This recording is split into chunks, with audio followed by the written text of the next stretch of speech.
on the Launch Control Council, which showed that all missiles were off alert and unlaunchable. We had never seen such a thing before. Half of the American people clearly state in poll after poll that UFOs are behind the ETs are behind the UFO that they're being seen in the sky. Some of them, meaning there's an ET present. Half, 80 to 90% are consistently saying the government's lying about it. A growing number of mostly retired, some active military and civilian agency, government agency people, less constrained because of their position and the fact that this is the 21st century, it's not 1950 anymore, are starting to talk. They're starting to write books, they're starting to come public and talk, they're starting to talk to researchers in private, they're going in front of cameras, they're holding news conferences, and they're basically talking about what they saw, what they did, what they heard. And of course, and all of what they saw, did, and heard is supporting what the researchers had pretty much established as an extraterrestrial presence. The government knows about it, the government is embargoed. Now, some of these individuals are high-level people, like astronauts and generals, admirals, captains and commanders, experienced military pilots, air traffic controllers. Some of them are intelligence officers. And then you've got NASA people and so forth. I mean, it's really quite extraordinary.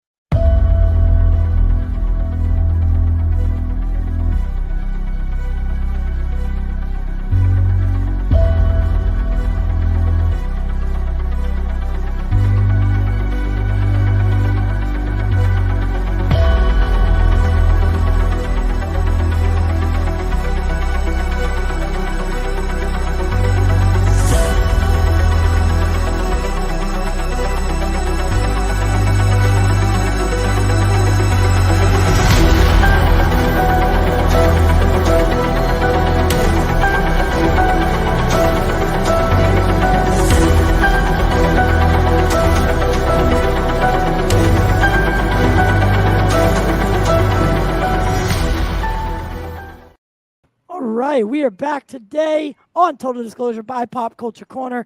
I am joined by one of my favorite, oh my God, I'm so honored today to be joined by Stephen Bassett. You're a political activist, disclosure advocate, and the executive director of the Paradigm Research Group, which was founded in '96 to end government-imposed embargo on the truth behind extraterrestrial-related phenomena. Welcome, Stephen. How you doing? Hi, Ty. It's a pleasure to be doing your podcast. I've not done one with you before. Nope. When you told me you're doing a total disclosure podcast, well, I knew I had to do that one for sure. Yeah. And listen, I myself, I started, and again, to my audience, I apologize for the camera situation. I am working on fixing it. Sorry, I get, I hate it. I hate it. But it is what it is. Technology is frustrating sometimes. But I started this as a way to talk about movies and TV, and slowly and surely, I've always had this passion for UFOs and just the otherworldly. And I was seeing all these people come out and talk about it, and I was watching more documentaries, and then I became friends with Kevin Day of the USS Nimitz. Well, the Princeton, but the Nimitz battle group encounter. And he kind of opened my world up to this whole nutty situation that was going on behind the scenes. And, then I started looking deeper, and you were one of the people that I came across most. You were in that fantastic Netflix document, like the series, which was amazing. I thought it was really well done. And you've been in so many of these other documentaries. How did all this start? I entered the issue in 1996. I had the opportunity to go volunteer for Dr. John Mack's program in Cambridge, Massachusetts, called the Program for Extraordinary Experience Research. So I'm actually 10 minutes from there. I live in Somerville, Massachusetts. No kidding. Yeah. I had never been to Cambridge before. I remember getting lost there, at least. Because they don't have street signs. Everything's a one way, and it's terrible. Yeah, but I'm sure the Bostonians have no trouble. But it was No interesting, trouble. and it was overcast, right? So there's no north, south, east, west. It was really quite impressive. Dr. John Mack just courageously in the early 1990s, even though he was a established professor of psychiatry and a Pulitzer Prize winner, head of the psychiatry office at Cambridge Hospital. He decided he was going to investigate the contactee phenomenon, and he started up a full program called the Program for Extraordinary Experience Research, and began to interview and work on trying to develop some scientific papers about this phenomenon. And I learned about this when I read his book Abduction, which came out in 1994, which was a milestone book, and it was kind of the trigger. I was really right. on the fence. Do I really want to do this? Because I knew I was going into unknown territory. And that book just did it. And I was able to get them to let me volunteer. So I came out there and spent 4 months in Cambridge. And it was exciting and fun. It wasn't really a fit, but still, it was a wonderful opportunity. And it was up in Cambridge, and I realized what my path would be. And that was, I know Washington well, lived in and around it most of my life, on and off. And I knew that I had a place to stay, and I was going to go down there. I was going to register as a lobbyist, create an organization, and be the first lobbyist on this issue ever to register. And that was going to attract some attention. And I would engage the issue politically, because one thing I knew by 1996 was the problem wasn't science. It wasn't that we didn't have enough evidence or science. The problem was political, meaning it didn't matter how much science you had. The government's position was, we don't care.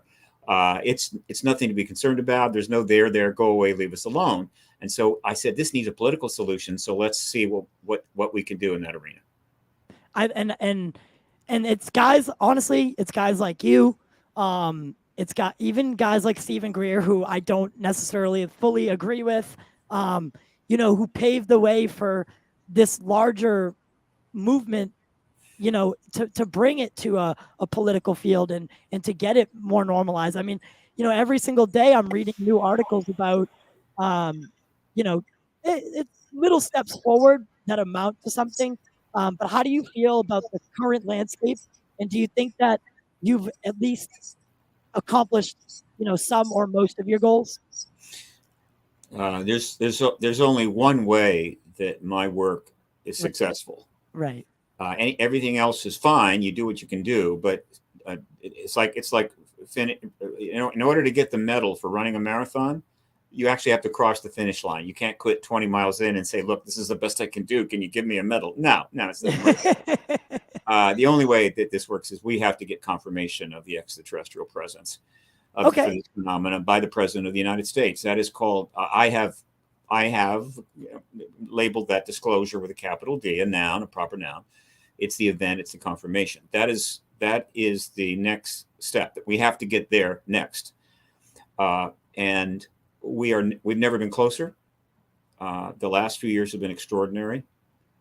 But before I go on further, let me make a point that the reason that we're here where we are today, and people are reading in the media constantly about this issue, and things are taking place in our Congress and in our Department of Defense, is in part due to the sacrifice and efforts and work of citizen scientists, journalists, documentarists, and citizen activists on this issue, going all the way back to the 1940s. Donald Keogh, Ruppelt, and forward. Every single one of them. Every witness that has come forward at any point in time. All the books that have been written, the documentaries that have been done in the 40s, 50s, 60s, all the way up to present time, made it possible for what's taken place in the last 4 years to occur. And one of my goals going forward, and I've got some fairly substantial things in the works, among other things, is to make sure that whatever happens in our Congress, whatever happens in terms of the DOD's actions and what have you, and however the media is going to engage the end of the truth embargo, that all of these people, living and dead, will not be shoved aside. that they That they'll will be get the vindicated. credit that they deserve for all those years when they were doing this work and being told, you're crazy, you're wasting your time, there's no there, why are you doing this, Right. and on and on and on. So that's something I want to point out. And I've said this on previous shows now. I find it extraordinary that, you know, people of all walks of life are involved in this to some degree, to some form, and they all have, you know, a similar, not something similar, but they have this awakening moment where they figure out that this is real, and they dedicate the rest of their lives to figuring out or answering some of their questions and getting their truths.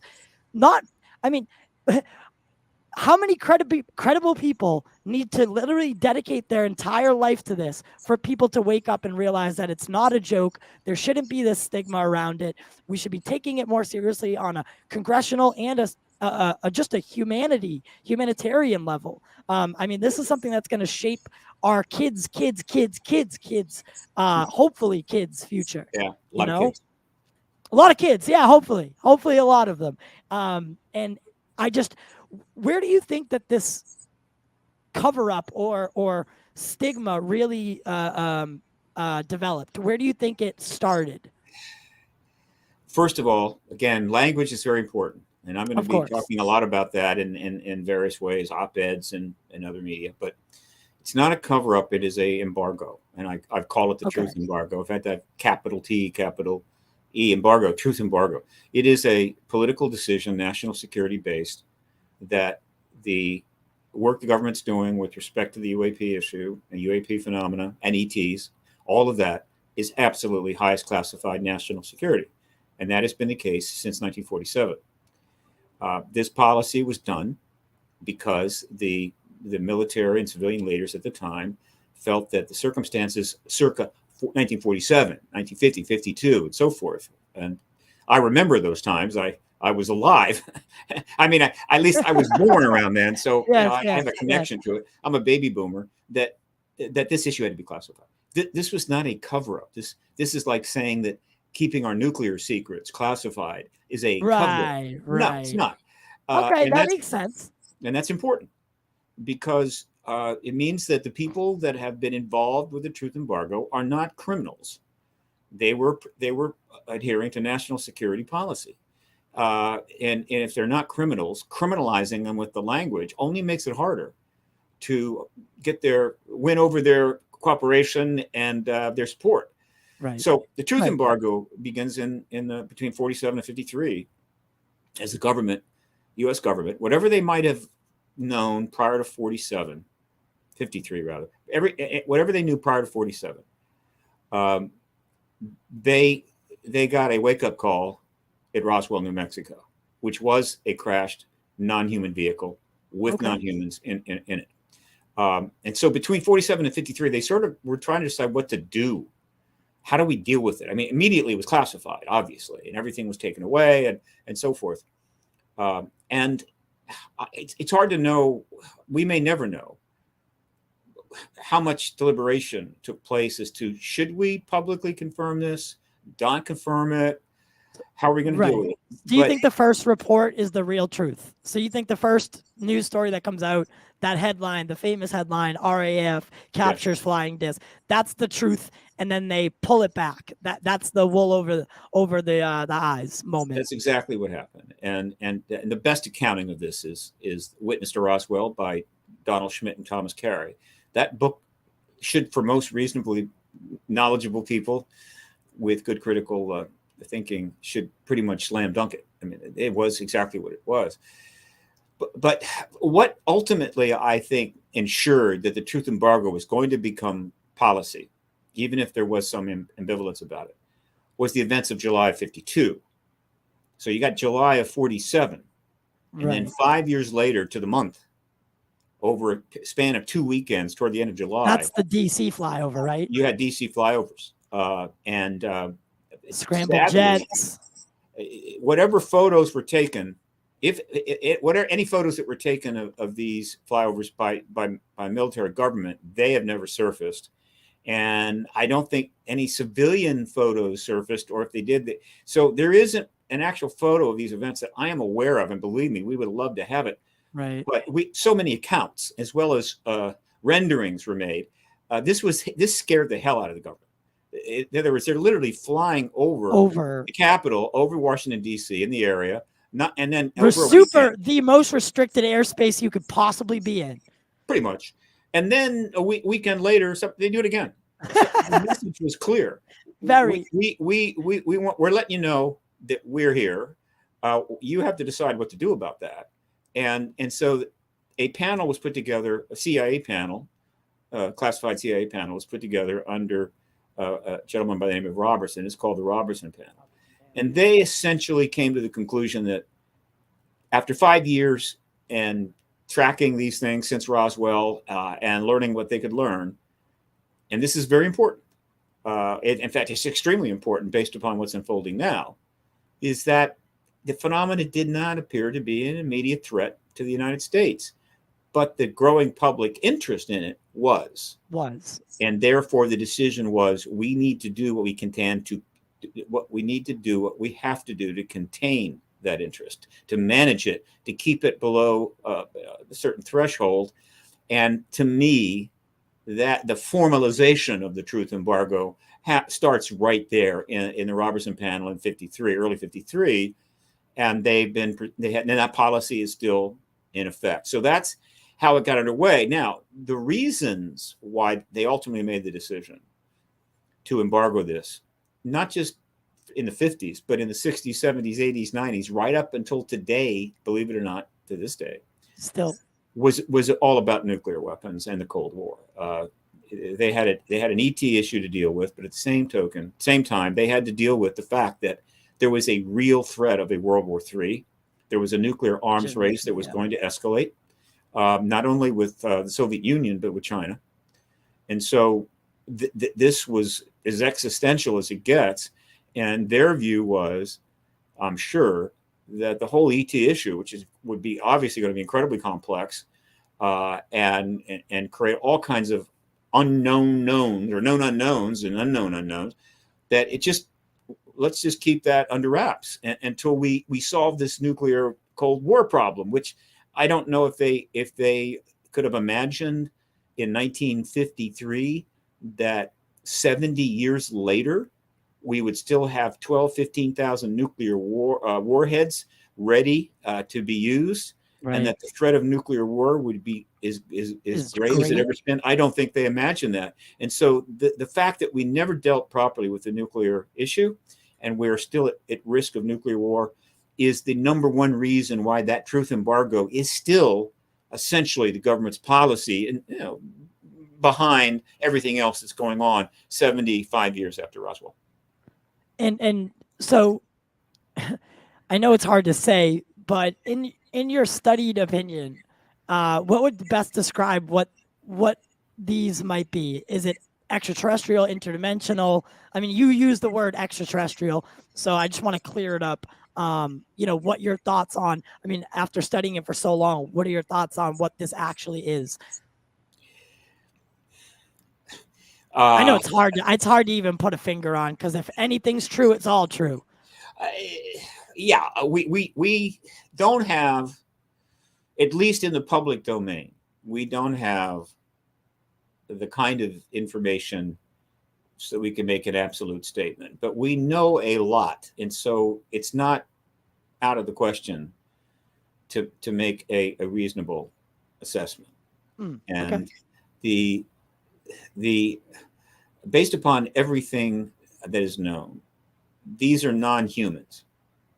Of course. And by that, I mean, they didn't evolve on the planet Earth.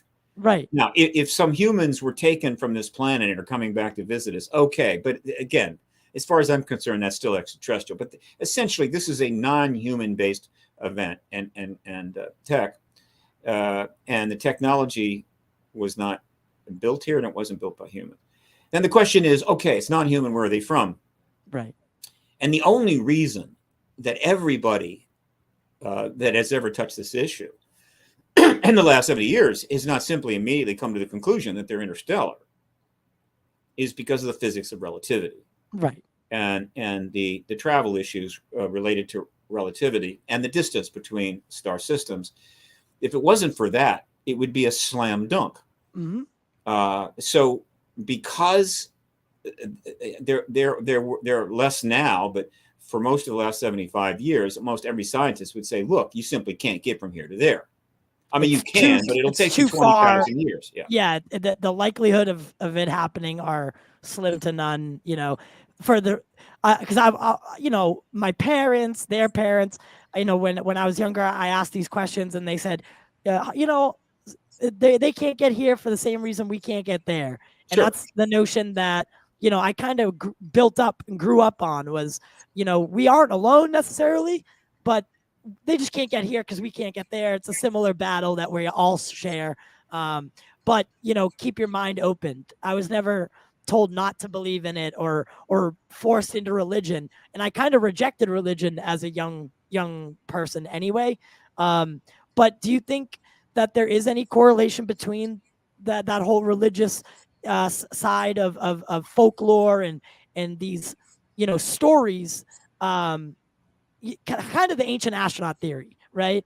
We talked about it last night. That's the only reason it's still fresh on my mind. Is there any way possible that these have been coming here before the 1940s, not before we even, were out of the cradle? Yeah, I'm pretty sure that's the case. We kind of shifted gears there, but look, once you get, quote, that this is non-human tech, non-human entities, and everybody gets there in their own pace. I'm not in the proselytizing business or even the propaganda business. I'm in the business of trying to get political action. Truth. I say what I know. I say what I believe is the best assessment to try to get the necessary actions that we need in order to resolve this issue and get disclosure. But I can assure you that I'm 100% certain of the extraterrestrial presence. Once you get there, and then everything you start looking at history, all going all the way back, and certainly there's really only one venue where a pretty extensive review of human history has taken place, factoring in the ET truth. Right. And that is Ancient Aliens. Right. There were some publications. Of course, Georgios Tsoukalos actually was involved in Legendary, I think, Times, whatever. Legendary Times, yeah. And it was just that, but it was virtually almost no significant. Von Daniken is the one that really kind of raised the public awareness of this. But Ancient Aliens is literally, okay, now, look, Ancient Aliens is an entertainment show. Right. I think it's fantastic. It's well done, but it's an entertainment show. And its content. its intention is to say, look, we're going to try to point out every potential connection in ancient history that could be ET related, and then you decide.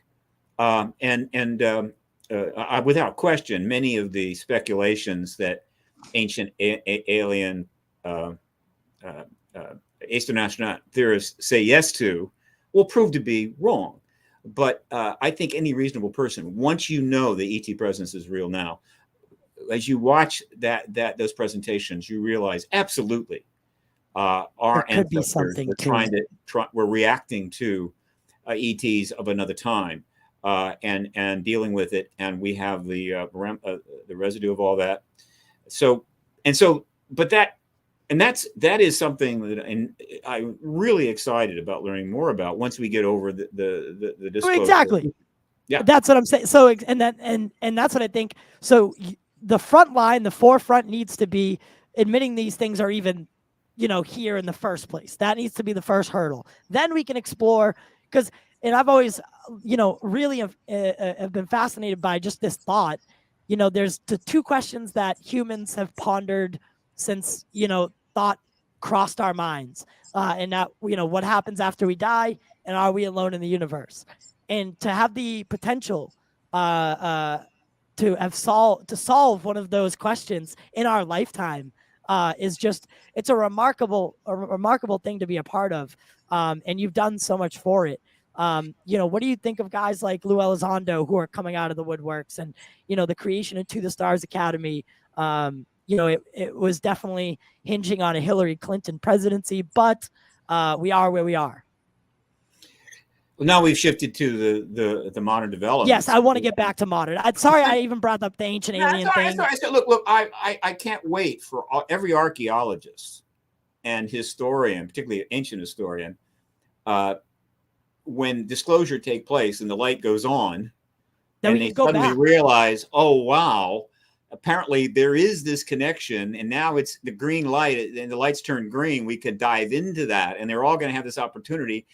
The professionals, the uber academics, right, are now unleashed to go back with real intent to now to take the research of the ancient world to a whole nother level, to find all this stuff and sort it out. It's going to be fun to watch them just dive in with massive enthusiasm post disclosure. History books literally being just tossed out and rewritten. Archaeology and ancient history is going to have to be completely rewritten. It's not completely rewritten, but it's going to have to. It's going to have to do what ancient aliens has tried to do with the resources they have at the highest level in great detail. Yes. And we will probably arrive at a number of rarely substantial conclusions about that. Anyway, look, where we are now today, which is on the cusp of getting confirmation, starts to pick up substantial speed with the developments of October, December of 2017. Mm-hmm. And this is when a number of individuals who had substantial careers in what we call the military intelligence complex, DOD, CIA, and so forth, came forward publicly, not working for the government. They're I guess you could say not actively retired. And they'd come together in a group called the To the Stars Academy of Arts and Science. That's not what's important. What's important is these people came forward publicly and stated, we're going to do this, we're going to do that. This is important. This is real, and made a big splash. And they had some money to get going with, and then were able to raise some additional money. That was, to me, when we crossed the Rubicon. Now, how fast things are going to go, I didn't know, but I knew that announcement and that website and the people that were on that website was an absolute breakthrough event, and things now were going to change. But when the next development took place 2 months later, with the story that was delivered to the New York Times by Leslie Kean, Ralph Blumenthal, and of course research by the New York Brian Bender, and they then came up with a story regarding ATIP and revealed the gun camera footage and so forth. That was a whole another matter. I mean, that to me, that confirmed to me that we had crossed the Rubicon, that it was pretty much only a matter of time. Now, as things unfolded, it became clear that the two key people that were in this mix that was delivered to part of the stories and so forth, and the TTSA that unfolded in those 60 days were Luis Elizondo and Christopher Mellon. And it was clear to me that they were probably going to be the key players here. Players going forward. And of course, I paid very close attention. And in the years since, which is now, that was 2017, almost exactly 5 years, Luis Elizondo has done countless interviews. He has been written up in numerous articles. He was helped produce a show in history called Unidentified. He has engaged many witnesses, and he has played a role that is, I think, appropriate to his background as an intel officer for the Army and working for the DIA at the Department of Defense. At the same time, Christopher Mellon, whose background is in on the Hill, also at Department of State, I believe, yes, DOD and on the Hill. He's a political operator. He's a political career bureaucrat. Is the Mellon dynasty? Well, I don't know about the Mellon dynasty. He's a Mellon. He has resources, and so he's kind of working the political side. And it seemed to me that Luis Elizondo was working in the witness side. Right. And it has not been an easy 5 years for them.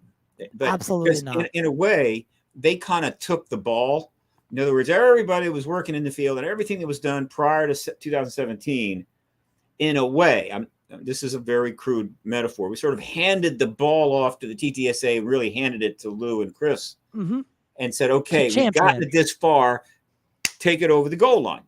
Well, it's been a 5-year run, and it has not been fun. It has been really difficult and complicated for a lot of reasons.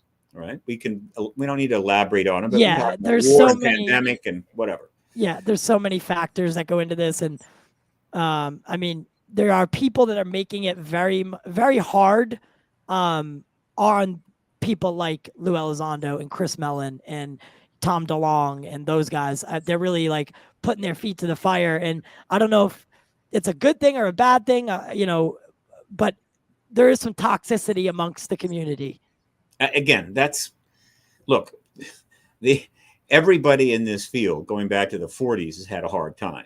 Right? Nothing's true. Too strange about that, believe me. And it was never going to be otherwise. And so I knew in the last weeks and months, now years, of the truth embargo, as we approach the finish line, it was going to be intense, it was going to be chaotic, and it was going to incite a lot of emotional response. This is a 75-year lie that we're trying to untangle. There's a lot of frustration, and these are very dangerous and complicated times, and this is a national security matter. And so I don't care who it was that was going to be involved in the key developments leading to disclosure. It was going to be difficult, very difficult. And particularly for those that were like Lou Elizondo and like Christopher Mellon. As an activist and not a former member of the military intelligence community, I'm just not the threat to the government that these individuals.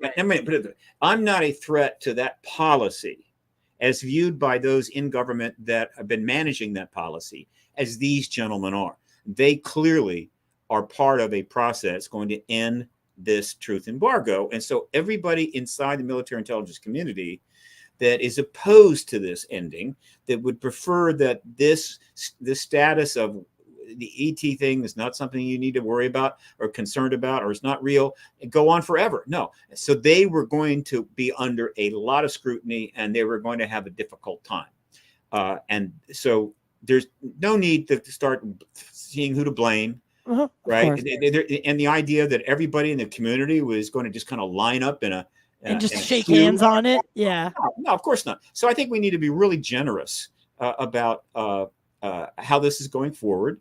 And obviously, you know, in other words, every major activist movement in history has gone through this. I mean, I just think of the civil rights crucible. Movement. Yeah, the civil rights movement. It really went from 1865, or actually 1875, to 1964, 68.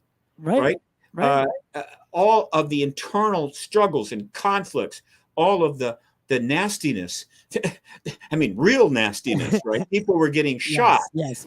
People were dying, and there was internal conflicts. It couldn't have been otherwise. I mean, this is big stuff and affecting the lives of millions upon millions of people, even hundreds of millions of people.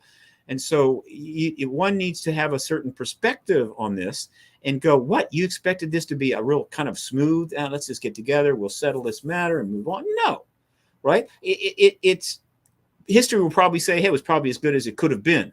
What is important now is not who did this and who did that and who should I get mad at, but rather what is important is that we get disclosure. That disclosure, which is the goal of all of this movement, does not get lost in the natural ups and downs and travails that a major activist movement is going to undergo. I intend to make sure that doesn't happen. I'm going to do what I can. But people need to be, I'm inviting people to try to have some perspective that we're seeing history happen here at a level which is almost beyond comprehension. It is a transcendent event in all of human history. And we need to be humble before it, and generous, and just flexible and willing to understand that, like, this is going to be a difficult, complicated process. Yes. And try to be as positive about it and try to help it along, right? And expect that no matter how many people are reasonable about dealing with this issue, there is so many people involved, and the internet is guaranteed that those numbers are in the hundreds of millions. Right. That Right. the idea that there aren't going to be some people who are going to get in there and stir the pot or cause trouble, Right. absolutely going to happen. Absolutely going to happen. So just accept that as part of this process, and not get too worked up about it. I myself went through a process that I called it was an awakening, right? So it's that moment that you realize that this is actually happening, and it's happening almost every day, and it's real. Like when you finally have that truth, awoken inside of you, it's a bit scary. So and it's a good scary because it's an unknown, and unknown is always going to be a little unnerving. I think that's just the way that we are as a species, and we're better off because of it. But what if it ended up coming down to that they actually did have to come down or intervene during a nuclear missile launch, and it wasn't up to the president to say, hey, we aren't alone. It was more of a forced disclosure. That's the chaos that I think people are afraid of. Well, certainly a disorderly end of the truth embargo is not desirable. And there's a lot of ways the embargo could end that would be, I think, not desirable and inappropriate. Yes. We had a version of that in the movie Independence Day, not the second one. It's one of the worst movies of all time. I literally was unbearable to watch. But the first Independence Day was pretty cool, right? Don't make plans for August. Yeah. Yeah, it was a feat of cinematic history, but yeah. What I don't like how the threat narrative is spun all the time. But again, that's disclosure. Okay, that's disclosure. So here's boy, there's so much to this. It's impossible to like go into any part of it and not want to just run on for minutes, hours. Right. These craft, either manned, I say manned, piloted or unpiloted. Piloted or unpiloted. Have hovered over nuclear facilities and turned off weapons repeatedly. This has been going on since the 60s, right? So that's a pretty substantial message, right? And so because of that, well, let me make this statement first. Because of all of the education of the world's population that has taken place over the last 70 years through the thousands of books that have been written, hundreds of documentaries, and then almost 500 fiction movies about ET with increasingly good CGI, so that you're flying around the universe and it's like you're in a space, all that stuff. All of this has been going on for 70 years. Huge amount of effort by the citizen science activist journalists to get people aware of this. So much awareness of the issue is now that if we had a sudden ET disclosure, force majeure, the quote, landing on the White House lawn. Yeah. It would not be nearly as upsetting as it would have been 25 years ago, I can assure you. And so I'm less concerned about that now. I still don't think it's what's going to happen, but still, I think that people will go, yeah, oh, whoa, hey, yeah, I sort of knew that. But again, there's a lot of reasons why that's not desirable, all right?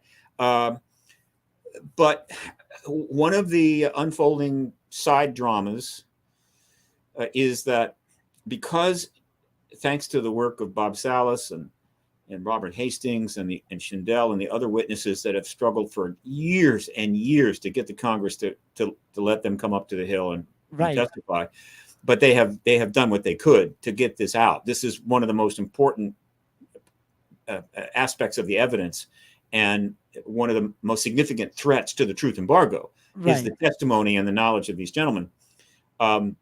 It's a scary story. I mean, at the heart of like Bob Salas' story is a really scary situation to be in. And, hearing him tell it just so plainly, it's mind boggling, and it's earth shattering. Well, it is. They turned our weapons off. They've done it in the Soviet Union. And so, that's a big, now how scary it is, I think, is determined by how much you know about the issue. But it's a very significant deal. And that's the reason why the truth embargo, the government, the Department of Defense has absolutely tried to keep distance from these witnesses, and the Congress has kept their distance, because to go there is to pretty much almost certainly end the truth embargo. And when the witnesses finally start showing up on the Hill and the hearings continue, these gentlemen are going to be there, and that's another reason why the hearings will lead to disclosure. All right. But the point I'm trying to make is, because the awareness of this nuclear weapons tampering nuclear weapons tampering events has grown. One of the little side dramas is people speculating in UFO Twitter and in the internet about, would the ETs either prevent the launch of missiles in the event that we work our way into a nuclear exchange, or turn them off, stop them in the air, whatever. And that's interesting. So we are now closer to nuclear war than we've ever been.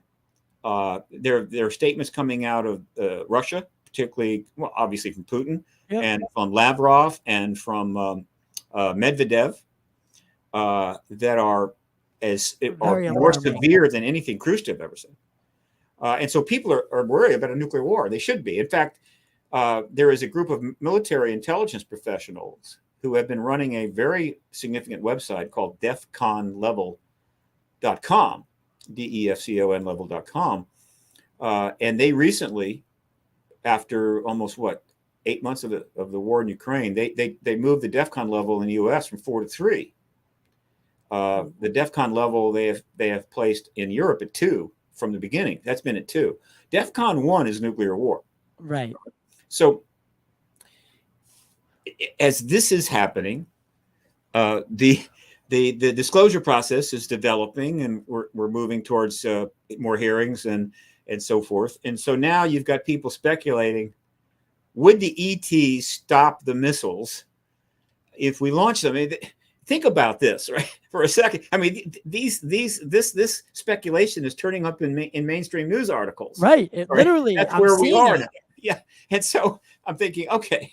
And again, and I'll get back to this in a while. This is really bizarre in a way, unless you understand really what's going on right now. It seems crazy, right? What do you mean?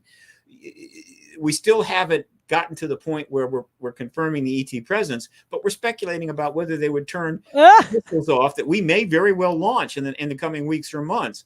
And so this is the kind of strange situation we're in that we need to resolve, because this is, while it may be amusing or entertaining to some degree, it is not a good place to be, and it could lead to very bad outcomes. And I'll add one more thing. I encourage people not to let any speculation about ET intervention to prevent a nuclear situation from becoming a full-out nuclear war to deter them at all from doing whatever they can to make sure that war doesn't happen. You just can't roll the dice on that, right?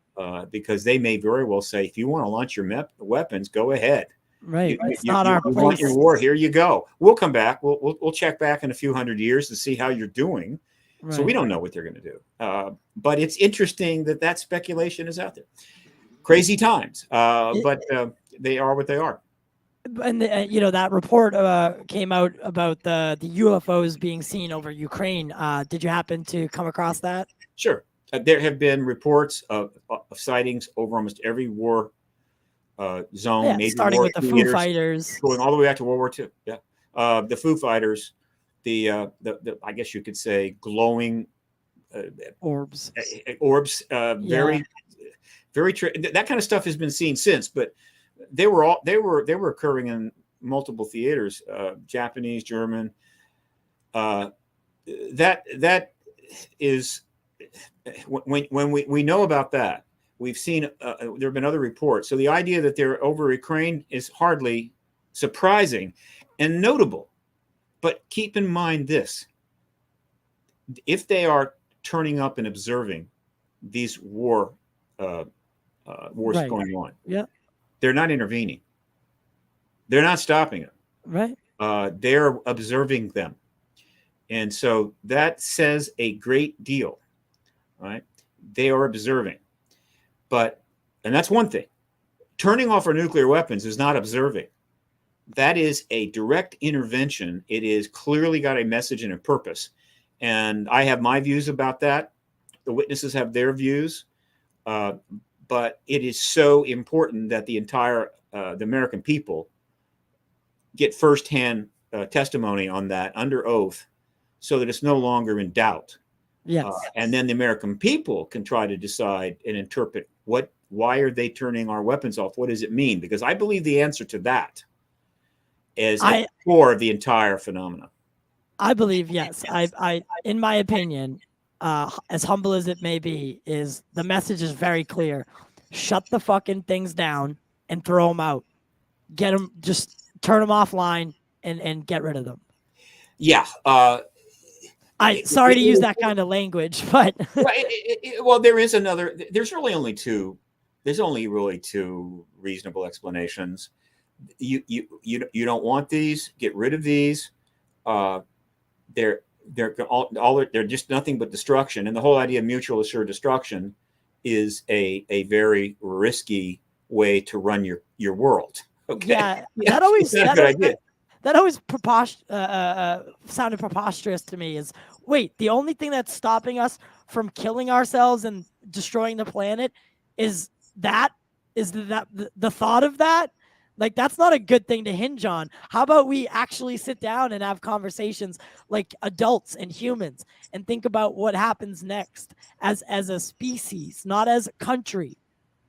Well, the entire concept of mutual assured destruction is based upon a logical, rational assessment of the situation, whatever it is, and being fully aware that a nuclear war, there's no winner. It's annihilation. It's destruction of human civilization. And that's fine. And I think you could make a reasonable case that any reasonable person understands that. The problem is there are many ways a nuclear war could start that are not rational. Right. Accidents, rogue operator. Right. And so mutual assured destruction is essentially a very flawed and dangerous policy that has worked for 70 years, but to continue to pursue that policy is suicide. All right. And so the only other explanation for the nuclear weapons tampering is a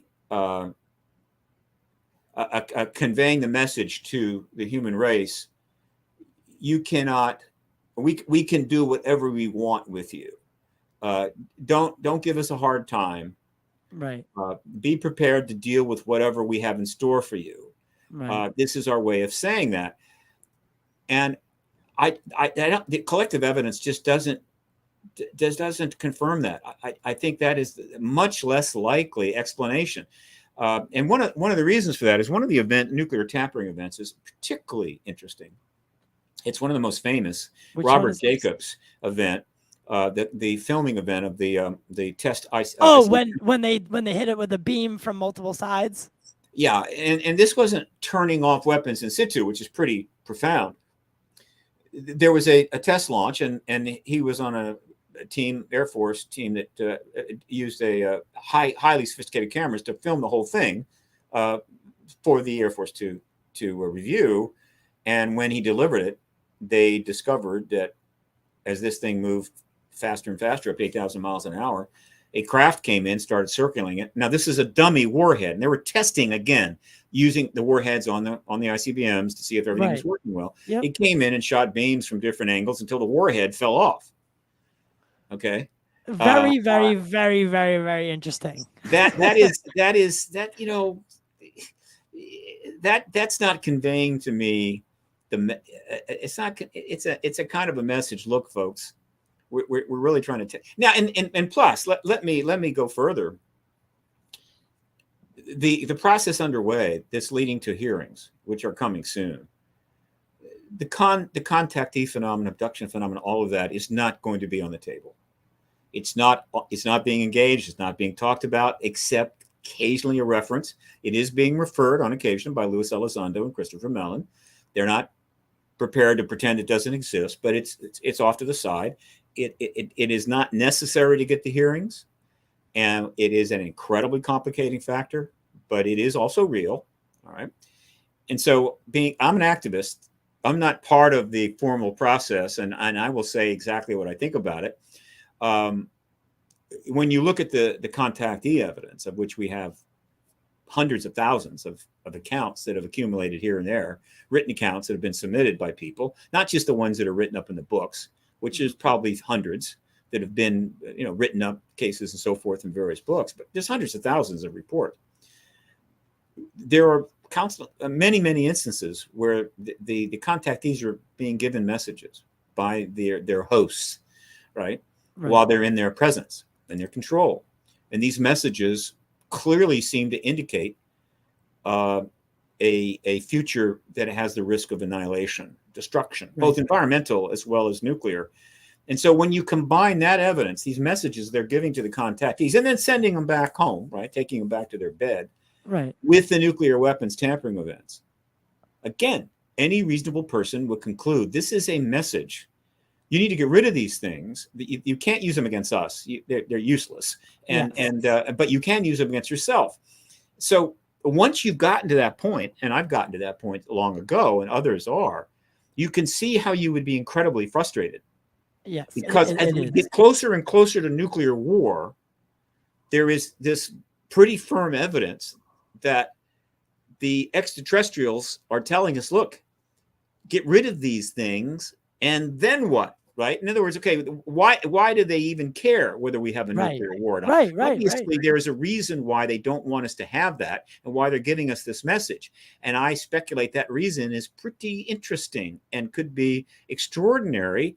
But the people of Russia and the United States and China are not part of that process. In other words, they have almost no role, at least formally, well, until recently, and it's still minimal, about how to deal with this. In other words, we're not in a position to take a world referendum. Do you want to know the truth about what is going on with this phenomena? Do you want to know everything we know about nuclear weapons tampering? No, it's still not. We're not able to have that information. We're not able to really assess it. Our scientists are not doing it because they still are afraid to deal with this at the full level. They're still working their way there, and they're way behind the curve, late to the game. And so this incredibly significant, simple equation, in a sense, nuclear weapons tampering by non-human craft, and then the escalation towards nuclear war, amazingly enough, 70 years after 76 years after the nuclear events in Japan. These two things are connected, and the ability to truly address that is still not available to the world's people in any of the countries. And so this is not good, right? Everybody needs to have an opportunity to formulate opinion about that. What are you going to do about that? And the way to that place is really straightforward. And it could happen in more than one country, but right now it's clearly happening in the US. We must have formal hearings under oath from certainly the nuclear weapons tampering witnesses in front of not only Congress, but hundreds of millions of interested public on watching them, as has happened before in other issues. We must have that. And once we get that, we are 90% of the way to getting this issue finally resolved, at least in terms of confirmation. And do you think that if we come to the conclusion, if disclosure happens with the capital D, as you say, after that, do you think there would be then maybe a conversation about, should we shut these things down? Clearly, there's technology that's far more advanced and far more, real at this point than this chaotic, purely destructive in its nature, splitting of the atom or hydrogen bombs that we're currently housing, and ICBMs and these just the world destroyers for no reason. Let me put it this way. We've been having conversations about the nuclear arms race since the 50s. Right? There have been treaties, there have been summits and this and that, though that's all kind of fallen off. which is one of the reasons we're in the place we're in right now. Right. Disclosure has the potential to lead to not just conversations, but actual action. In other words, post-disclosure, one of the things that is going to be on the table, I'm going to do everything I can to put it on the table, but I won't be alone. I assure you, is okay. Now that it's all understood that there is a non-human presence. Mm-hmm. In my mind, they're from other star systems, and there's a way they can get here. There is a tiny possibility that they're from another dimension, a tiny possibility they're from the future, and an even tinier possibility they evolved on our planet next to us, and we just didn't notice. We couldn't perceive I think they're interstellar. But once that is now universally accepted as truth, what's got to come on the table? Okay, now let's completely take into account the nuclear weapons tampering. What does that mean? And given this new paradigm that we're in, are we going to get rid of these nukes now or not? And I believe that the political will and the public support for absolute nuclear reduction to zero, right, will be there. Abandon it completely. Yeah. Now, I'm not saying there won't be some holdouts. There'll be a couple of holdouts that will hold on to their nukes to the last day. I can't give them up. I have to have my bomb. The North Koreans, like those types of folks. But once the number of nukes that are actually potentially launchable drops below a certain level, even an accidental situation, there simply won't be enough nuclear events in some exchange to do massive damage. Right. And so at minimum, we have to get to there. And so if one last holdout, I'm not going to name names, decides, screw this, and launches off a weapon, the leadership of that company will be literally evaporated. Mm-hmm. And there will be a lot of unfortunate casualties, and that'll be that. So we just need to get down below a certain threshold. This is, I sometimes get a little overexcited when I get It's exciting, though. It is exciting. The idea, and I need to do a better job of conveying this, and I do have some things in the works that may give me that opportunity. I can tell you there's some very big things coming. I'd love to hear that. Not just connected to my work and things that I'm aware of, but also other of my colleagues. We're not just taking a pass. We're not just passing the ball off and leaving the field. No, we're still out there, and we're going to be involved to every extent possible. But this dynamic of being able to resolve the ET reality issue pretty soon, being able to get out the witness testimony on the nukes, which is the most important testimony, and then in a post-disclosure world, being able to use that paradigm shift to finally address this mutual assured destruction thing we came up with to avoid a nuclear war. Hey, outdated, doesn't work. Yeah, and get that resolved, because enough people worldwide will say, hey, the potential future for the human race now looks like it has unlimited possibilities. Right. Why on earth do we want to continue to operate as if it's the 11th century or 2000 BC? Why do we want to continue this? Let's finally move on. Right. We're so close to being able. I mean, by close, I mean months. Okay. Right. I mean, literally, it could be months from getting there. You can't not get excited about that. Look, disclosure does not resolve every issue facing the human race, and we got plenty of problems and plenty of serious issues. It will not suddenly resolve all of them. I believe that there will be other issues that are utterly intractable right now, which post-disclosure will suddenly be tractable. Right. And so it won't just be the nuclear question.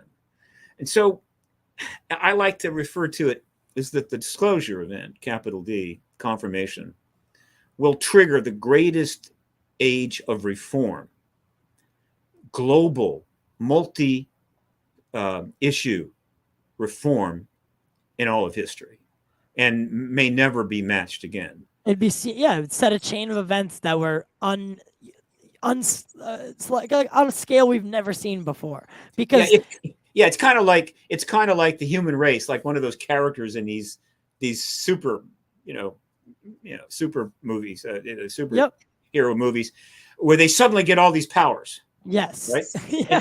And suddenly it was like Spider-Man. Yeah, he's just a schlub. He's not doing well in school. Yeah. He can't get a girl. He gets the spider powers, and all things are possible. And he's flying all over the place and everything. It's like the day after disclosure, it'll be like the entire human race has suddenly been given a whole new perspective that makes so many things possible. Magic becomes reality before, and all that's needed is some resources and some focus and attention, and bada bang, you're taking care of business, right? It's kind of like that. I think that is a realistic possibility, and that is that's what supports my passion. Is that I'm not a utopist. I don't think disclosure is a utopia. I'm simply saying that it's the better of the alternatives. Yeah, we've hit a point where we have to make we have to get down to business very soon, or we are in deep doo-doo. And more and more people know this. I mean, it's hardly going to shock anybody. And we actually have a chance to deal with it. That's as exciting as it gets. And I'll tell you, when the Ukraine war started, which I was surprised, I just didn't think Putin would do it. And I knew what that meant, nuclear war-wise and risk-wise. It's the first time in years that I really lost it. I mean, I was extremely distressed and not happy. And I was kind of out of control. And I was talking to some of my friends and so forth, and I was clearly out of control, and kind of people got upset with me. And I appreciate that, because it just seemed like, oh, we're so close. And this is going to set us so far back. Well, not set us back. This was going to lead to nuclear war. I mean, I knew within a couple of weeks that there was only one way that was going to end. This goes all the way back to March, that we were either going to have a nuclear war or Putin was going to be deposed, one or the other. There wasn't going to be any in between. Right. It's one drastic measure or the other. One or the other. Either he gets deposed. And we've been there kind of before, right? Shortly after the nuclear, the standoff, that was the Cuban Missile Crisis. Mm-hmm. Khrushchev was removed, right? Because there was so much concern in the Kremlin that he almost triggered a nuclear war. Hey, you have to get rid of him. So, but the situation now is not like then. The situation with Putin is very different. And so I'm thinking, we're this close, right? We've been this close. And this guy is going to start slaughtering people in the Ukraine. He's going to use tactical nukes. And so I lost it. Now, 8 months later, we haven't had that war. The doomsday clock is now closer to midnight than it's ever been, 100 seconds. Mm-hmm. And we're in DEFCON 3 in the U.S., at least according to DEFCONlevel.com. And the statements coming out of Russia are unprecedented. So I'm not, but still, I can sort of see how we might get through it. So I'm a little less distressed. And also, a lot has happened in the last 8 months. Yes. In terms of the ET issue and legislation. More legislation is in the works. So I'm a little less anxious than I was. What are your thoughts on the, the changing of the language to allow for whistleblower testimony amongst Congress? I mean, they can't go talk to Leslie Keane or the New York Times necessarily, but they can step in front of Congress finally without ramification of losing their statuses or clearances. Is this a giant leap forward? It's a very important development. Forgive me, I am getting over a cold. Just because people can come forward doesn't mean they will, but it's also, it's there.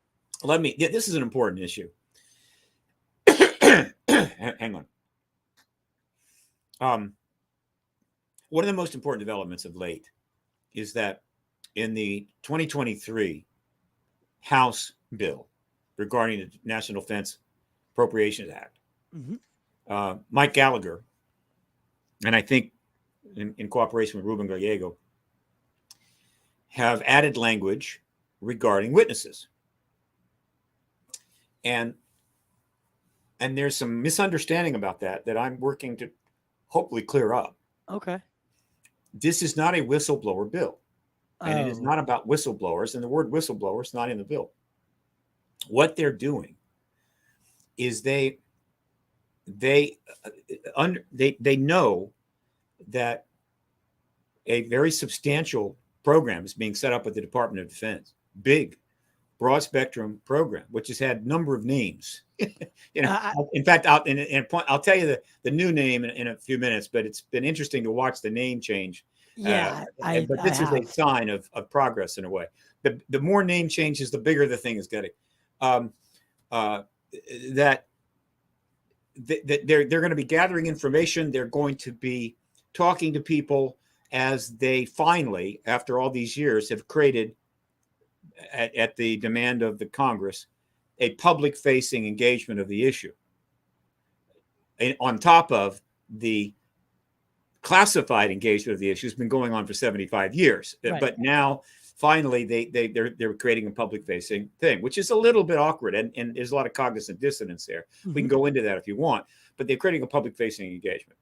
And so, but still, the truth embargo is still technically in effect, all right? And it's still tough. And so, in order to help the witnesses engage the office that's being developed, the program, the group, the working group that's being developed at the Pentagon, they're passing this language that says that anyone that is speaking on this issue to their superiors or to Congress, but that creates a problem for them with whoever, meaning you shouldn't have come forward on that, you shouldn't have talked to your boss or whatever, they are protected. Okay. And this is going to make it easier for people to then speak and come forward or come forward and talk and have less concern that is going to affect them negatively. Also, we're going the way to disclosure is congressional hearings with witnesses. Now, we have a lot of witnesses prepared to testify already, but there almost certainly are some very significant witnesses out there that we don't even know about. And so you can't ask them to come testify if you don't know who they are. Mm-hmm. And so they're trying to increase the probability that maybe some very significant witnesses who could be very important will be able to come forward. Now, why isn't this a whistleblower thing? A whistleblower, here's a whistleblower. You're working in a department in the Pentagon on a major project. Okay. And you learn, because you get access to some computer files, that the head of that program this is a big program, has been embezzling several $1 million from it by siphoning money, probably say to some front corporations or something were set up, and then buying real estate in Fairfax County. And you decide, hey, this is not cool. And so you go above that person and report it. Okay. And instead of something happening, you suddenly get fired or whatever. Right. Okay. That is a whistleblower. You are reporting internally. Or say nothing happens and you then try to take it to Congress and then all hell breaks loose for you. Right. That is a whistleblower. You are blowing the whistle on illegal activity, and anybody that does that is already covered under the Whistleblower Act. Okay. So they don't need this language that is being put in the House bill. Oh, okay. And so, okay, but why does it matter? Well, here's why it matters. The public, the extent that, and the reporters are getting it wrong, the journalists are getting it wrong, to the extent. I was going to say, everybody's getting it wrong then, clearly. To the extent that they're saying it's whistleblowers, what they're saying to all these people inside the Air Force or Department of Defense or the CIA or anywhere else that have some very significant testimony, they might like to say, they're saying, well, if you want to come forward, you're protected as a whistleblower, which means that you are de facto being treated as somebody that's coming forward to spill the beans on criminal activity Right. at the DOD or the Air Force or the Navy. Well, that's not what they're doing. Right. And they know that the whistleblower path is not an easy path. Mm-hmm. All right. Even with the act, which is still flawed and needs to be improved, being a whistleblower is not something you want to be. It's not desirable. Edward Snowden. It's going to have the exact opposite effect. Instead of encouraging witnesses to speak within, and because it's protecting witnesses who come forward within the DOD or to Congress, not people that go to CNN or write a book or something. No, it is specifically for that purpose. And so whistleblowing is going to have the exact opposite effect. And so I'm beating that horse. I'm going to beat that horse as long as necessary until people get it. These men, women, mostly men, are not whistleblowers. Bob Salas is not a whistleblower, right? Fravor's not a whistleblower. Day's not a whistleblower. They are witnesses to events that are UAP related, and they have been able to come forward in various ways. And I'm not saying that they haven't had some difficulties. All right, they have. Lou Elizondo has had a terrible time. He's had people within the DOD come after him, right, for whatever reason. So much trouble that he had to literally file a complaint with the Department of Defense, which is turned over to the Inspector General office, which I believe has generally been resolved. But overall, he has had a terrible time. Yeah. So here is an example of somebody that's trying to come forward with important information, but is not getting treated well. Is he a whistleblower? I do not think he is a whistleblower. I think he is somebody trying to get information out about our program, UAP-related programs and so forth, but he's trying to do it within the law, and he's not criminalizing the Department of Defense. He may be pissed at it, but he's not criminalizing it. So, but he's had a really hard time. So this law is going to make it a little easier for people to come forward and not have such a hard time. And that is a significant development. It's not just that it will protect some people, which it would. Probably the most important aspect is the Congress would, if that language is in the final bill. Remember, it's just the House portion. Right. It has to be resolved with the Senate bill, which is also a huge bill that was submitted to the NDAA by none other than Mark Warner, the chairman of the Intel Committee of the Senate. But just if that language makes the bill, it is, what more message could you send to the holdouts in the military intelligence complex who would just prefer that the truth embargo go on until at least they're after they're dead? Once I'm gone, fine, do whatever the hell you want. Right. What It's better not my message problem. can you send that, look, folks, it's over. Let's get on with this. Let's get the truth out, but in a responsible way. Let's give the witnesses their day. Let's get the testimony to the world. Let's end this truth embargo. So it's more powerful as a message than maybe as a protective or prophylactic, but it will serve both purposes. And again, again, most people are not going to understand that. My job is to understand that. My job is to put all of the pieces together, which brings me to probably the most important thing that I can tell your viewers and listeners today is this. For people that know something about this issue, whether it's a huge amount or decent amount, and that's millions and millions of people, as what they're watching going on is creating a lot of cognizant dissonance for them. It's like you're nodding your head and going, and why? Why all this cognizant dissonance? Here's why. Okay.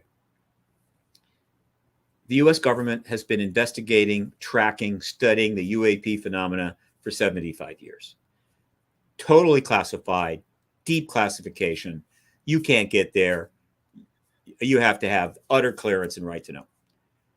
And the U.S. government has had technology, crashed vehicle, probably vehicles, bodies. Hey, what can I say? And for 75 years, I assure you, they haven't taken any days off. All right. So now, in the last few years, which really gets going in the early fall of 2020, when Mark Rubio reveals that he's putting language in the 2021 appropriations bill, Intelligence Authorization Act, as part of the NDAA, calling for this report from the DOD and setting up a task force and what have you. is now what? It's coming due for the second time this end of this October, right? Well, yeah, and then the new bill calls for another report about other stuff. Okay. So that is only 2 years ago. That's the early fall, September, August, September of 2020. It's only been 2 years. But so while in terms of government progress, in terms of progress on something like this in legislative, it's warp speed. But in terms of wanting this issue to be resolved, and after 75 years of it being embargoed, it seems forever, but actually it's warp speed. So in that time, what has happened is the government, the members of Congress, people, DOD people, and so forth, are saying, "Ooh, this thing is important. We need to do something. This phenomenon is real. We need to set up an office. Right. We need some legislation. We need this. We need that." Okay, and they're doing all this, but by necessity, they're setting all of this up, which is real. There will be thousands of people in this DOD project, which, by the way, let me give you the current name. I think it's important that everybody know the current name. Slideshow. It's is it Arrow? No. It is still Arrow right now. However, hang on. We first learned of something called ATIP, the Advanced Aerospace Threat Identification Program, which was basically a boutique project. It was not major, but it was basically not public.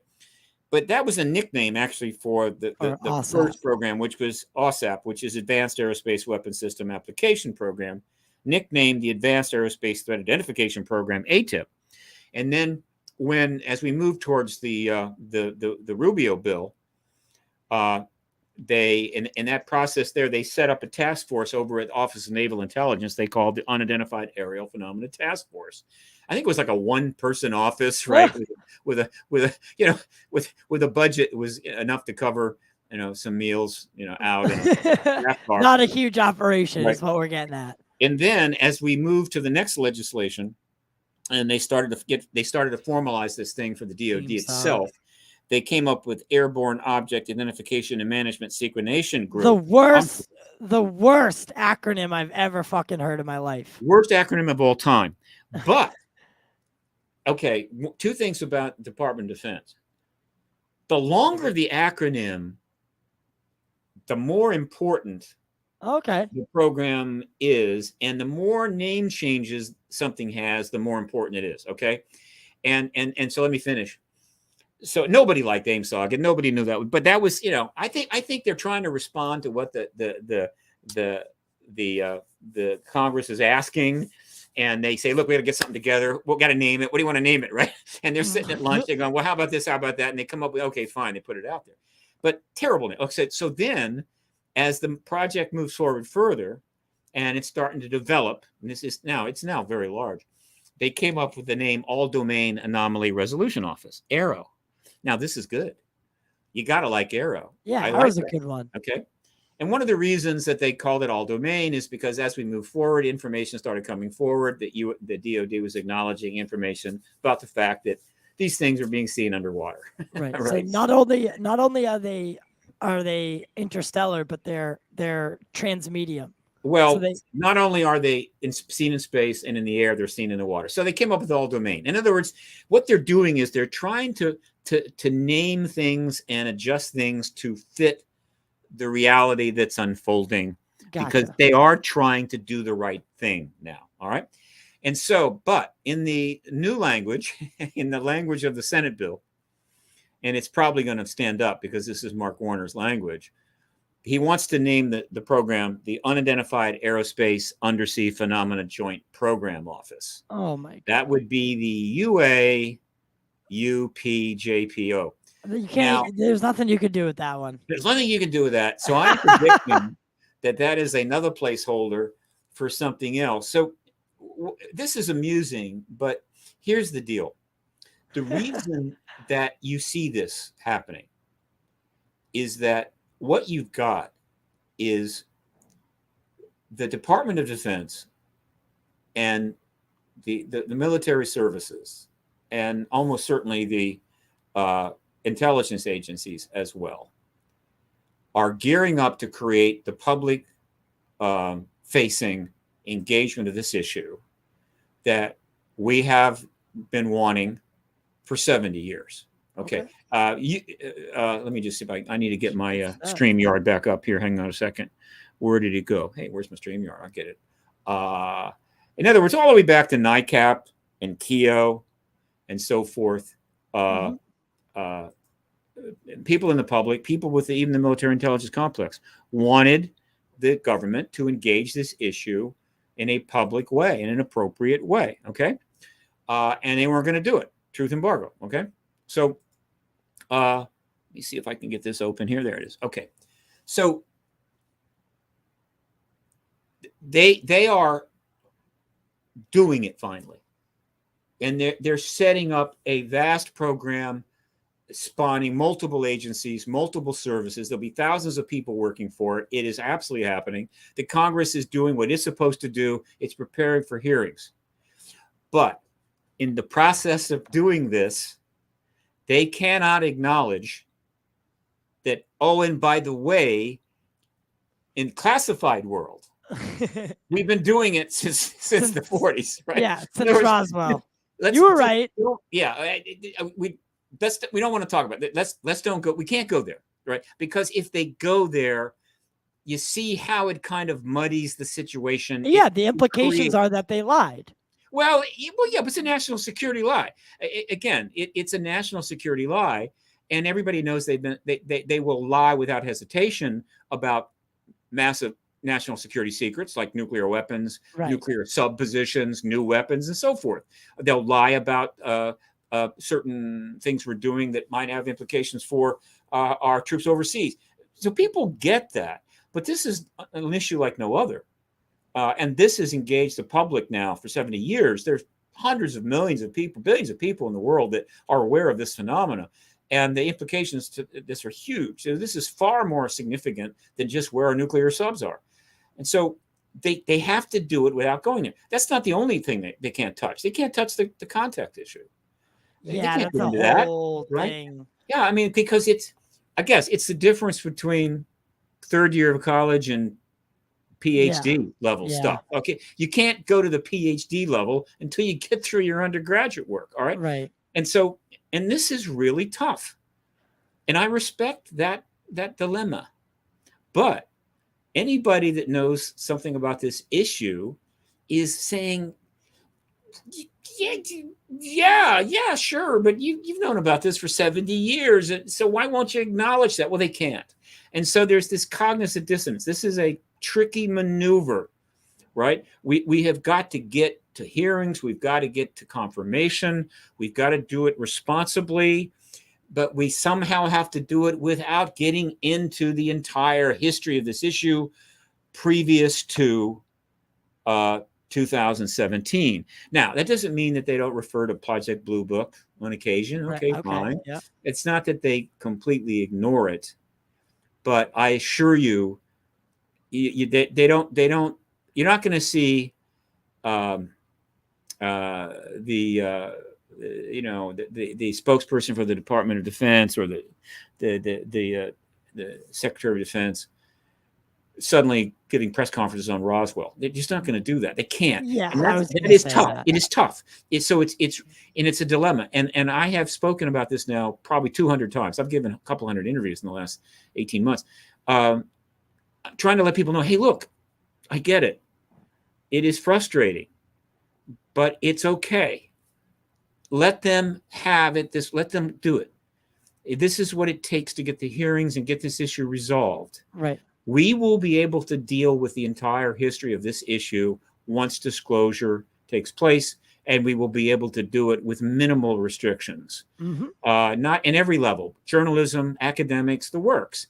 And we will get to the bottom of a lot of things. So sacrifice some of the cases and the unknowns that, we already know about to get into the public domain that this is real, that this is happening, then we can go back and talk about, all right, yeah, the Phoenix Lights. This is what this was most likely was. Roswell, yes, it did happen.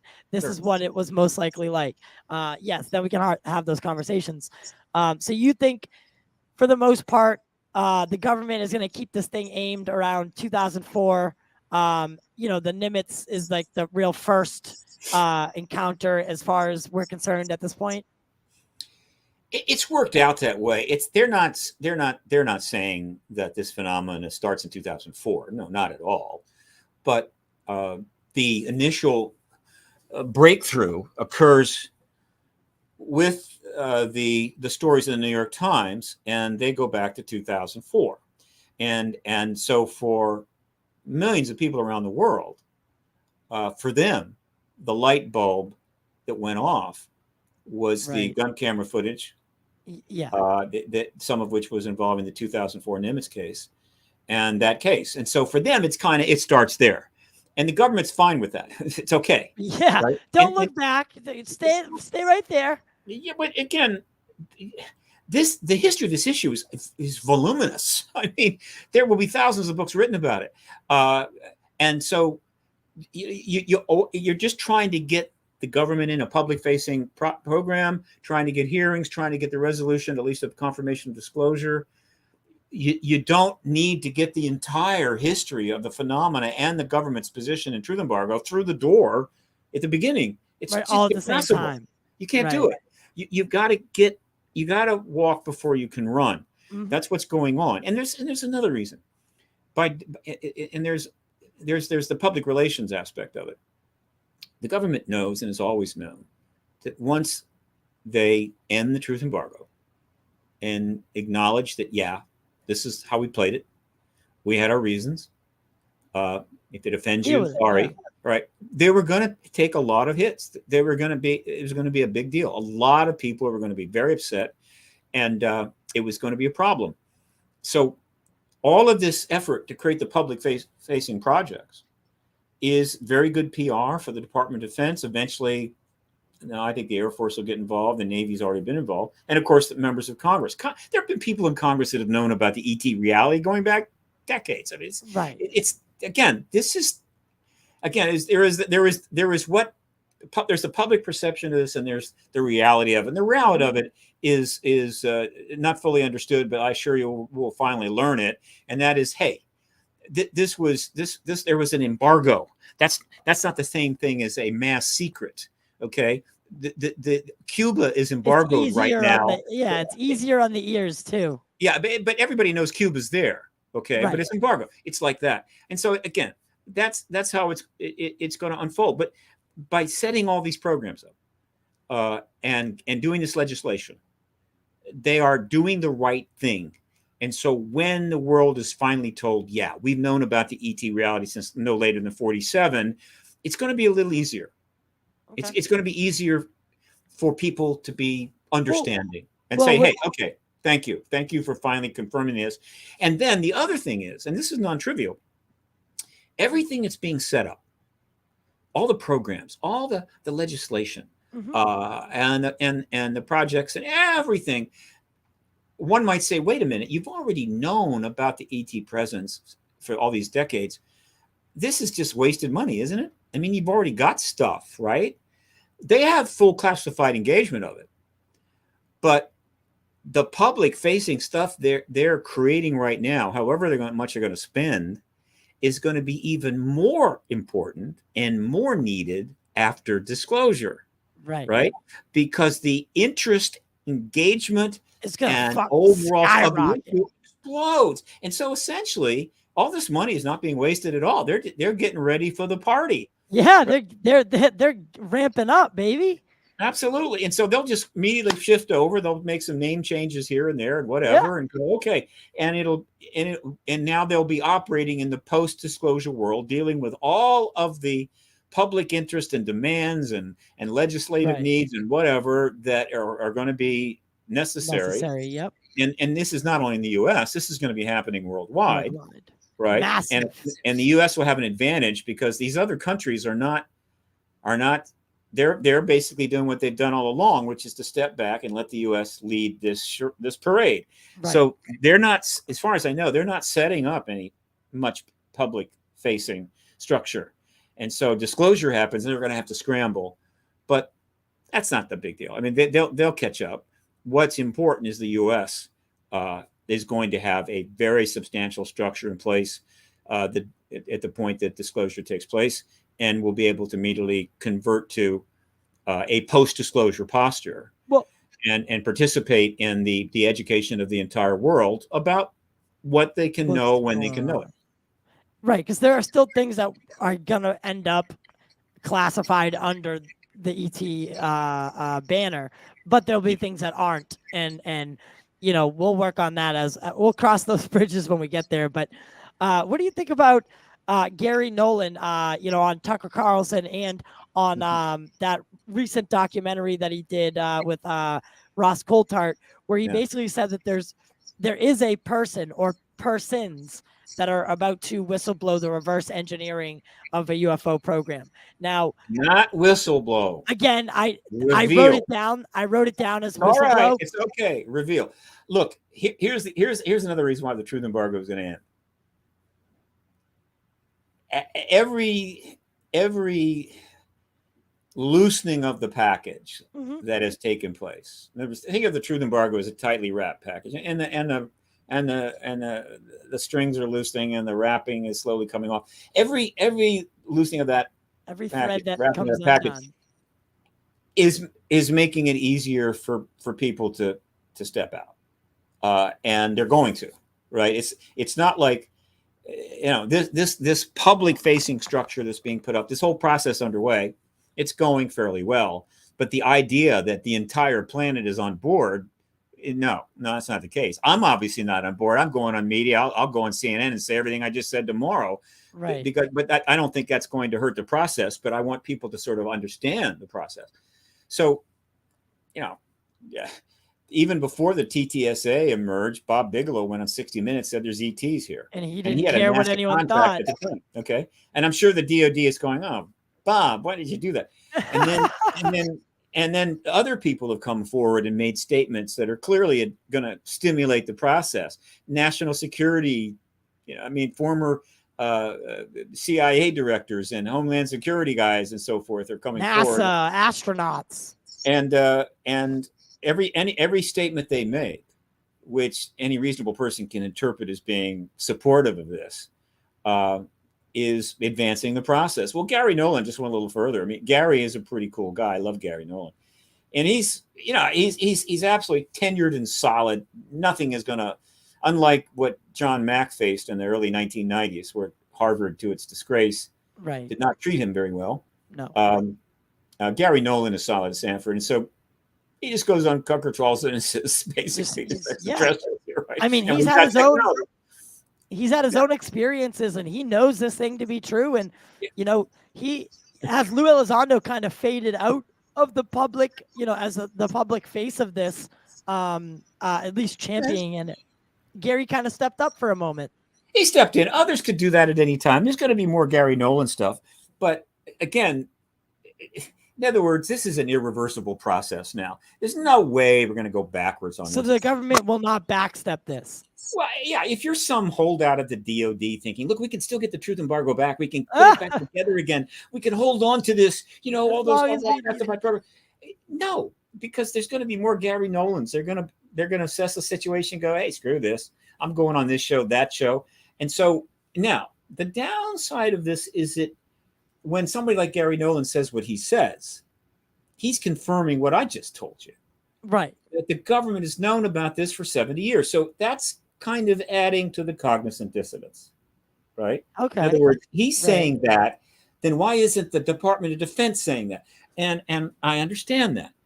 But understand, everything that's going on right now is not about, can we discover what this phenomena is by passing some bills and setting up an office and doing this or that? Right. No, they already know what the phenomena is. This is setting up the public-facing structure that they should have done all along and getting ready for what's coming.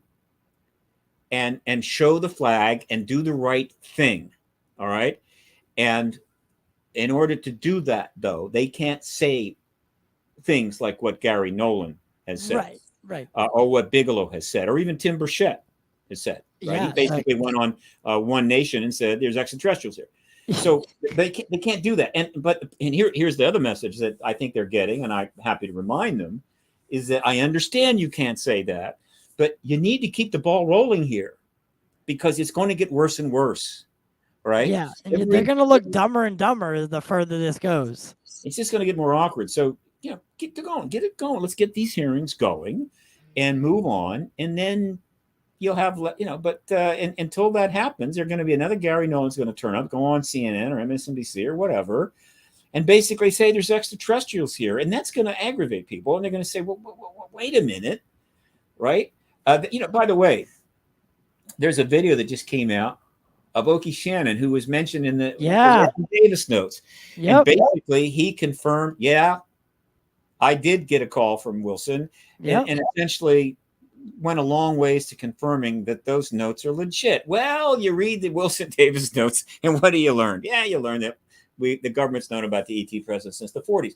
So again, there's this dynamic going on, which frankly would not have been that difficult to resolve.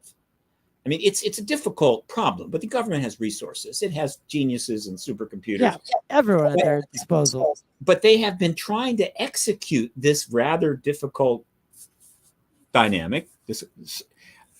While political chaos is descending on our country and in Washington in a way I've never seen in my lifetime. Mm-hmm. The worst plague pandemic in history, possibly, certainly the worst since 1918, descends on us, and Putin launches a war in Ukraine. That's, a recipe for disaster. It's like, if they pull it off, and I will be happy to point out that if we actually get to hearings in the next couple months, which I think we can, and we get to disclosure, I'm going to be the first person to stand up and say, I can't believe you pulled it off. I can't believe you did it. Right. It took longer than we wanted, but by God, you got this done while all of that was going on. And let me tell you, the United States government doesn't have a reputation now for getting things done. I mean, it is actually a meme. Nothing gets done. Everything is put off. Everybody's unhappy. Nobody likes the Congress. Everybody hates everybody. And so for them to accomplish this isn't like just getting a bill passed finally that was tough. This is making not only our legislative branch, but within our military intelligence community to make a maneuver that ultimately ends the truth embargo, and doing it in the middle of three very, very profound crises that are literally happening at the same time. This is accomplishment. I mean, this is gold medal stuff, right? And they should get gold medals and hang it on every single person that's been involved. Yeah, this is going to help renew the public's belief that government can do things. It can respond to major things and get things done in behalf of not just the American people, but the human race. And that would be a good thing. I mean, we could use a little of that. And we've already seen this issue become more bipartisan than anything. And that speaks volumes that this, is all of a sudden, even COVID became political in a sense, completely, both sides tried to use it to their advantage. But we're seeing a collective amongst government for disclosure, which is good. I was saying on interviews going back 20 years that as I watch politics basically go to hell, they said, look, this is the most nonpartisan thing you could ever deal with. This is truly nonpartisan. And so this is something you can deal with. But the Congress, they couldn't do it. I mean, they weren't hearing that. If they heard that message, they didn't believe it. Right. It took all the way up till 2020 before. And, oh, by the way, the other thing that I want to mention that made what happened in the fall of 2020 possible is the work of Chris Mellon. He was the one I believe that was the central person in getting the briefings up on the Hill, right. the private briefings to the members of the key committees that helped to convince them, yeah, we've got to move forward on this. But again, private, because none of the other stuff had happened yet, right? It wasn't, oh, I'm going to give you a briefing now run to the New York Times, Right. congressperson and tell. No, it was like, here, let me tell you what here are witnesses and here's information you need to know to start making decisions about the legislation. So Mellon, again's role is less known because he's not an out in front guy. I mean, he's out there a little bit. He recently went to a congress. He was just on Linda Moulton Howe. He's just at Linda Moulton House. So but much a fraction of what Elizondo's been done. So he's taken less grief than Elizondo. Plus Elizondo was coming out of the DIA, and so he was going to get grief. But Mellon's role will be better known in the future. But he's a major player here. So he helps to make that possible. That launches this. So this was important, and we are now now what it comes down to is it's now gotten very simple. Which committee chairman, and there are 4 likely: Senate Intel, Senate Armed Services, House Intel, House Armed Services, will call the first witness hearing, right? And the standard hearing, meaning important witnesses with important testimony that they preview it in advance. This is the way that works.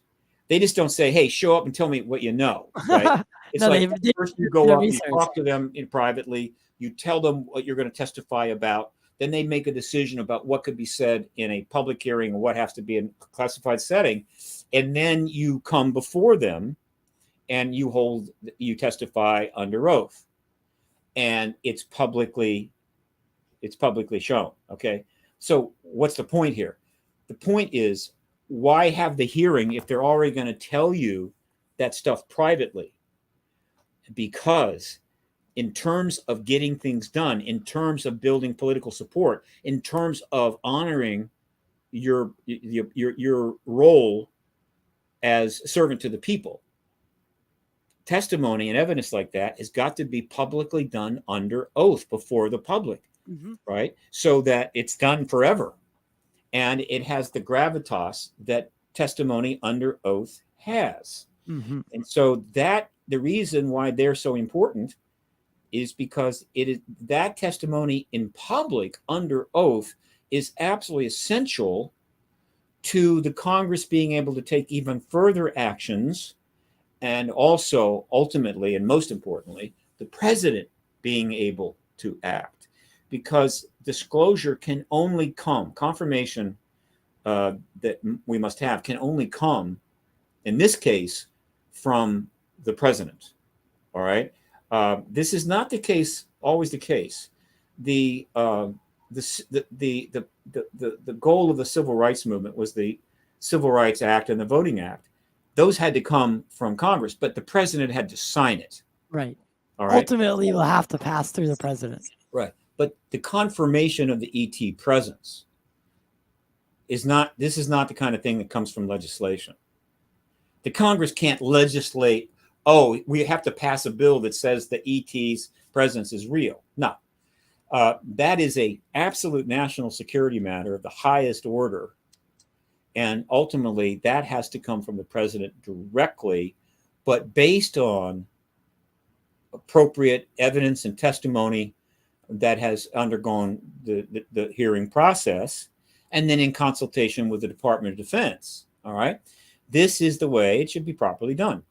And so all of this test, because every witness that testifies under oath, while hundreds of millions of people watch on television and online, is absolutely establishing a rock solid platform for the president to then come forward at some point and announce the confirmation with absolute minimal disruption. It would be like, but of course, right? And the political risk will be minimal.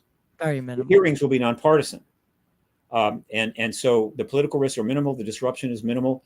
So this is the utterly responsible way to do it. I mean, it doesn't take rocket science to know this. And they've known this. They've known this before.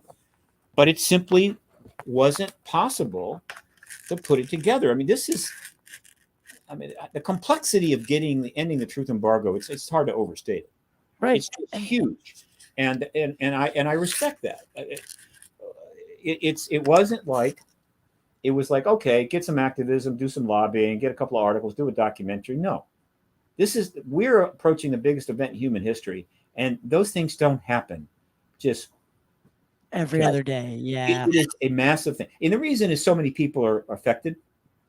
It's one thing to pass a law that affects 1,000 people. It's another thing to pass legislation that affects billions of people, which is what this kind of legislation is ultimately going to do. Yeah. When you're at that level, it's tough. And, I mean, this would effectively billions wouldn't even.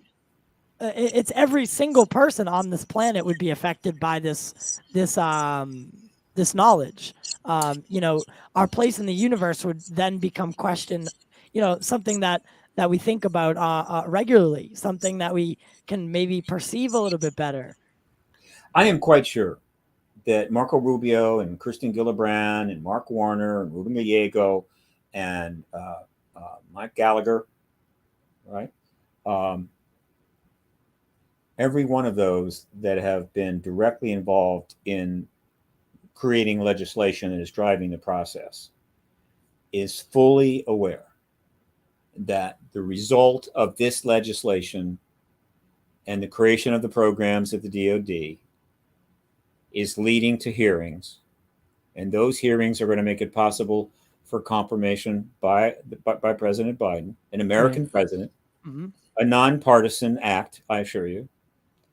And that is going to change the world forever. They are fully aware.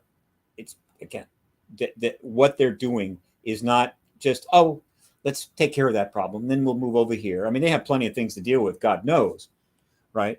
But I'm pretty sure they are aware that everything that they are doing legislatively on Capitol Hill right now is trivial in compared to the impact that this legislation that they've been putting through for now 2 years. Of course, the 2023 bill won't get signed till the end of the year, is leading to the most profound event in human history. Which is wonder. My hat's off to them, and I love every one of them as brothers and sisters. Right, and I think that's what we need to do, and to kind of wrap it up, what can a citizen do? What can the average person do to help this move forward? What can they do to play their part? Yeah, the phrase "average person" is kind of a tricky phrase. What can citizens do? It depends on who you are, where you are, what you're up to, what you're doing, what you're dealing with. Okay, it doesn't hurt. In other words, go positive. Leave as much negative behind. Go positive. Mm-hmm. Don't criticize members of Congress for not doing the job. Thank the ones that are doing the job in every way you can. Send them an email, send them a text, whatever. How do you communicate with them? It doesn't have to be just your members. So send correspondence to Warner and Gillibrand and Gallego and Gallagher and Andre Carson. I forgot him. Okay, yeah. Kristen Gillibrand. Send them correspondence. You can post on their website, however you can communicate, and simply tell them how much you appreciate what they're doing. Right. That it's the right thing and it's going to be wonderful. That is the most significant thing you can do. You want to know why?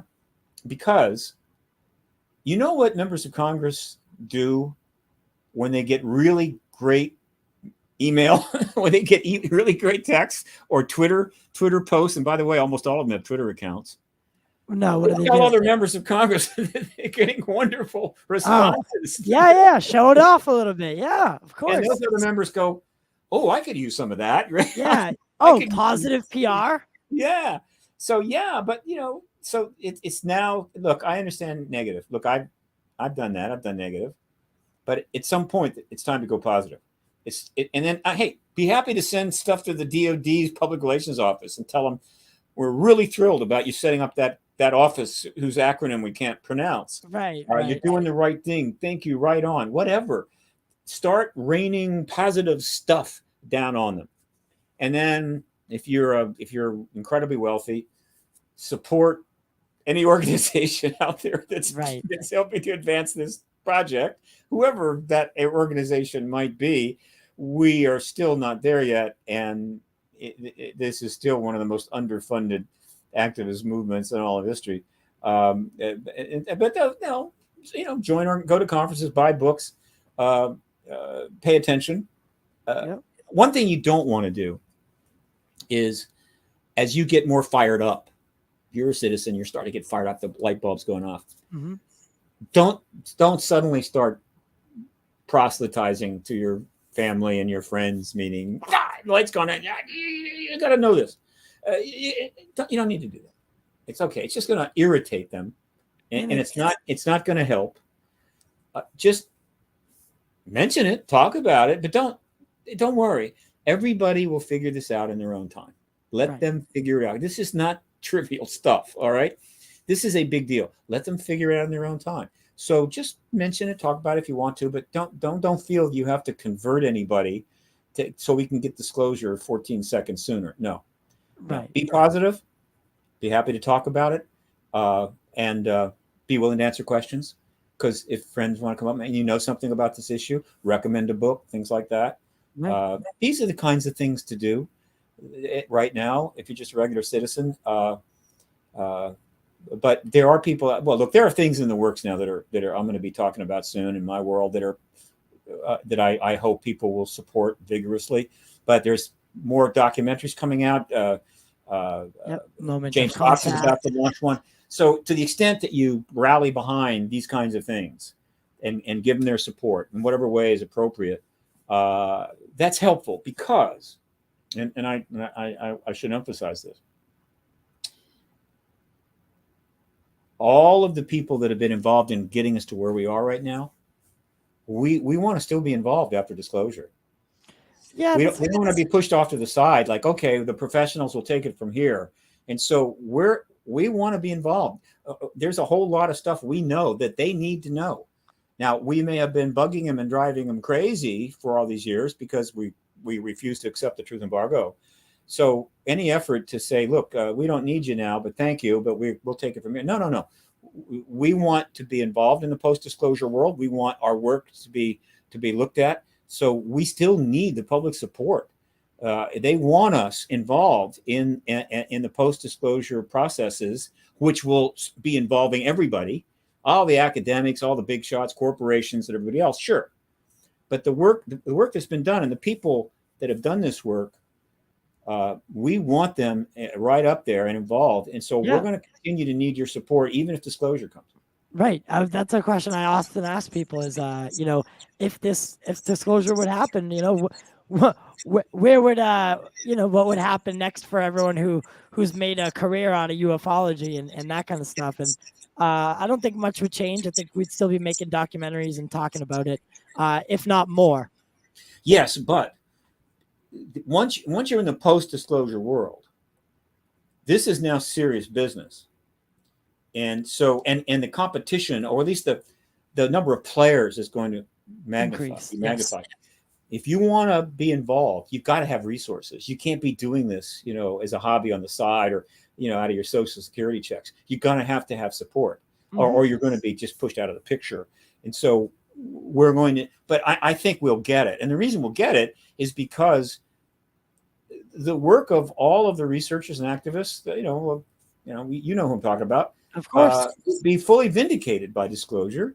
And I think there's a whole lot of people out there that have substantial resources that will really appreciate that. And there'll be no obstacle for them to supporting them anymore. Meaning, hey, we're right. ETs are here. And hey, what do you need? Okay. I can do that. So start looking at it with a different lens. Absolutely. And I'm just suggesting, hey, keep us in the game, right? Don't let them force us off the field. I think that's a great thing for everyone to do is, stop looking at this with the lens of 1940 and start looking at it with the lens of 2022, 2023. It's not a huge jump to say that life exists on other planets, and not only does it exist, it's been here and it's been coming here for as long as we can remember, or as long as we know. That's what it is. It's not complicated science. Nope. It's really simple, right? It's like they're here or they're not here. Yeah. Right? In other words, if it's like, I don't know, it's like somebody comes to a party at your house and somebody wants to know if so and so is here, and you just point over to the couch and say, yeah, he's right there. He's right there. He's on the couch. Yeah. Right. There's not a lot of science involved in that. Right. Yeah. You don't have to know how he got there or what kind of car he drove or anything else. You just, he's right there. Okay. Yeah. That's exactly what disclosure is about. It's not about a lot of science. It's not about the science of interstellar travel or anything else. It's simply, are they here or are they not here? And actually, that's pretty easy to establish.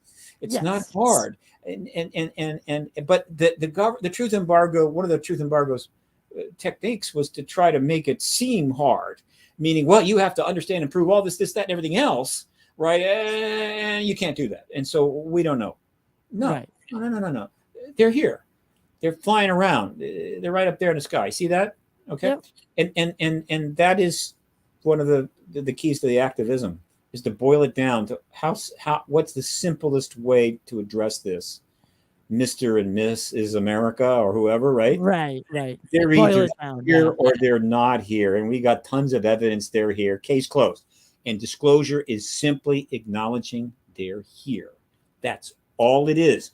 It's not the revealing of 70 years of re-engineering.